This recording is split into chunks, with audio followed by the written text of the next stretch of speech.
Welcome back to Straight Talk. I'm Laurel Porter, and welcome once again to my guest, Oregon State Treasurer Tobias Read. Once again, it's great to have you here. Great to be here. Thank you. Let's talk about college. I think this is the time of year a lot of students and parents are looking ahead to college, and having raised 4 children and put them through college, I know how tough that can be, but saving early can take a little bit of a sting out, and you're the chair of the Oregon 529 Savings Board.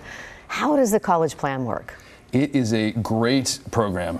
You get a tax benefit by putting money aside for education beyond high school, and it grows tax-free, and then you can use it in about the most flexible way you can imagine. It's not just college, it's community college, it's trade school, it's anything that can get federal financial aid. So, and you can use it not just for tuition, but room and board, equipment. If you're going to culinary school and you need to buy some pots and pans or knives, this is a way to do it. But more importantly than that even is the way it changes a person's mindset. So there's a great study I like to refer to all the time that says a kid who has an account is 3 times as likely to go to college regardless of how much is in that account. So giving Oregonians the chance to think about what comes after high school and the tools to begin preparing for that is something that we feel really strongly about at Treasury. How easy is it to set up if somebody's watching and think, hey, maybe I want to do that? 15 minutes and $25. And in fact, we can even help with that second part a little bit with 2 programs that are aimed at helping new people get started. Baby Grad has been around for a little while, so if you open an account for a child before their first birthday, we will put $25 in as a seed. And you just give them $25 in their account. That's right. I mean, it can only be used for post-high school expenses, but it's a way to get started. And this fall, we're rolling out a similar program called Kindergrad, which will extend that same offer to people who are in kindergarten and haven't gotten started.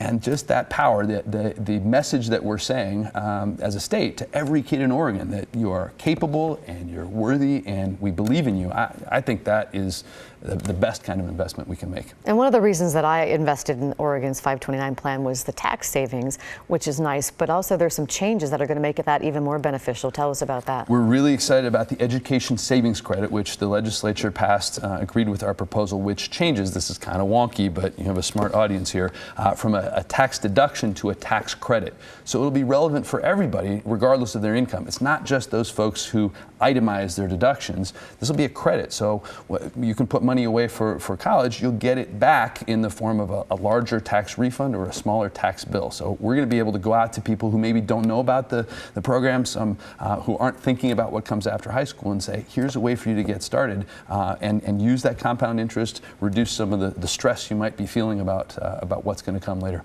What about grandparents? Because I have a grandchild now.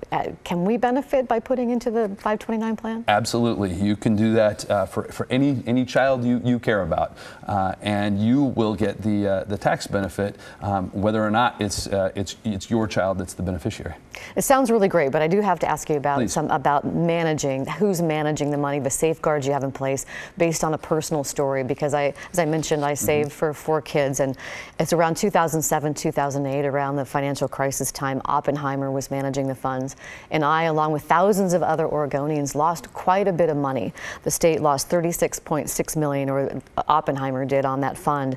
Then the treasurer, the late Ben Westland, determined that Oppenheimer invested participants' money in highly risky and aggressive investments. Oregon's lawyers said Oppenheimer falsely promoted a high-risk college investment plan as conservative, basically turning it into a hedge fund-like fund investment that took speculative risks. So the state sued for $36.6 million. It settled for $20 million. So investors like myself were never made whole. We lost quite a bit of money. So what I want to know is what you're doing now to make sure that doesn't happen again to investors. Well, I appreciate the way you summarized that. We did learn some things, and we sued Oppenheimer, who misrepresented what they were doing. But what we've done since then is change the way we do business. We invest in index funds.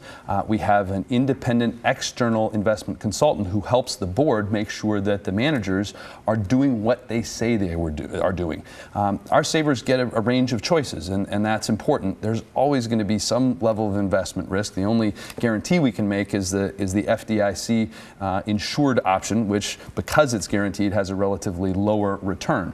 But we want to make sure that savers have a clear sense of what their choices are and that the managers are doing what they say they're doing. The key, I think, is helping people get started and make that consistent consistent commitment to saving, to build the culture of savings in Oregon so that people have the power to do what they want to do after high school. And we're going to do our very best to give those tools to people, to make sure that the investment choices are consistent with what people want and need, and that everything is transparent and clear. I think you'd agree that the risk that the Oppenheimer used investors' money was beyond an acceptable risk. Can Oregonians who are going to invest in the 529 or in the Oregon Saves Plan, like we were talking about, can they be confident the money is being properly managed? Yes, they can be confident that the choice they make is going to be reflected in what the manager chooses to do. There are a range of choices. So a person, a saver, might say, I want that riskier option because I'm comfortable with that and I want the potential of bigger returns. But the problem with Oppenheimer was they were saying one thing and doing another, and that's really important for us to make sure that the choices that are in front of investors are exactly what the investment managers are carrying out. Let's talk about how the state invest some of its money. Even though the state considers itself a sanctuary state, many Oregon politicians, including yourself, oppose the federal government's treatment of undocumented immigrants at the border that we see so much in the news. The Guardian first reported that Oregon still invests some of its public pension funds in private prison companies that profit from holding immigrants at the border. And we're talking to just over $2 million, which isn't a lot of money compared to the $75 billion that the state has in public pension funds that you're investing. But still, it's the principle of the thing for a lot of people. How do you feel as a treasurer, with the values that you have, that some of this money is being invested in these private prison companies? Well, I want to be clear and reiterate something you already said, which is that my personal values as an Oregonian are not reflected in those policies. I am appalled at what the Trump administration is doing with asylum seekers, children, families. But having said that, and as briefly as I can, I want to tell you something about how we invest these dollars. We, for the most part, don't pick individual stocks. We invest in index funds, and we take a systematic approach which selects stocks based on quantitative measures, not on individual companies. So it's true, we have kind of a nominal exposure to these companies that we're not very happy with how they're operating because of those approaches. So what we can do is engage with those companies in conjunction with other institutional investors and try to bring about better corporate behavior. So we are doing that, and none of that diminishes my really strong feeling that the Trump administration is totally off base with their policies. That you can't divest yourself from a specific company like that. We have to remember that these are dollars that belong to retirees, and our obligation is to generate returns. We've determined that the best way we can do that is in these low-cost approaches that are based on index funds and systematic approaches. So picking individual stocks is not only counterproductive in the long run, it's more expensive. So we, I think, are better off by trying to bring about better corporate behavior with our engagement with those companies. So there's not a list of companies you won't invest in? That's correct. I want to talk about the Oregon Republican Party, along with a number of other groups, have launched a recall against Kate Brown. They say she's overreaching her authority and her policies go against ballot initiatives passed by voters. What are your thoughts about that recall effort? Well, look, the governor was just reelected in November with a strong majority. So I think the recall effort is misguided. But the Oregon Republican Party is not generally asking me for strategic advice. And a lot of people might not know that you reportedly are next in line, because our current Secretary of State was appointed by the governor after Dennis Richardson sadly passed away earlier this year. And the state constitution says the next in line would have to be elected. That could end up in the Supreme Court if that hypothetical ever happened. But has anybody talked to you about that? Is there any special preparation if you're next in line? I am hopeful that never comes up. Your description is accurate, but I'm working hard on my duties as state treasurer. Well, let's talk about your political future. Your term is up next year. Are you planning to run for re-election? This might be the worst kept political secret in Oregon. I love this job. I really like it, and if I could file for re-election today, I would.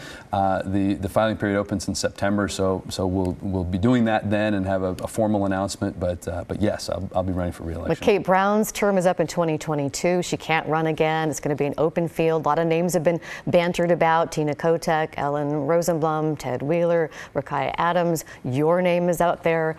Any chance you'll run for governor? I love this job as state treasurer. I'm excited about running for re-election and what we are doing and what we're going to keep doing. That's the best thing I can do, is do my very best as state treasurer. But there are reports that you've hired a political firm that other governors, 3 other governors, have used to manage your social media strategy, your website. Doesn't that look like maybe you're testing the waters or preparing for the possibility? I'm running for state treasurer, but what I've learned is that that things change quickly in politics, and that one really dangerous thing is to have a specific plan about future political office. So I think the most important thing for me to do is the very best job I can as state treasurer. But you're not ruling out the possibility of running for governor. Things change quickly. I am excited about being state treasurer. I'm going to do the best job I can there. So that's probably a really definite maybe. Treasurer Read, thank you so much for joining us Thank you. here on Straight Talk. We hope you'll come back. And if you'd like to find out more about anything the Treasury Department does, or how you can sign up for Oregon Saves or the 529 plan, there's also going to be unclaimed property that will be under your department. You can find that all under news links on kgw.com and on our new app. Join me next week when my guest is Senator Jeff Merkley. We'll see you then for Straight Talk. Thank you. Thank you.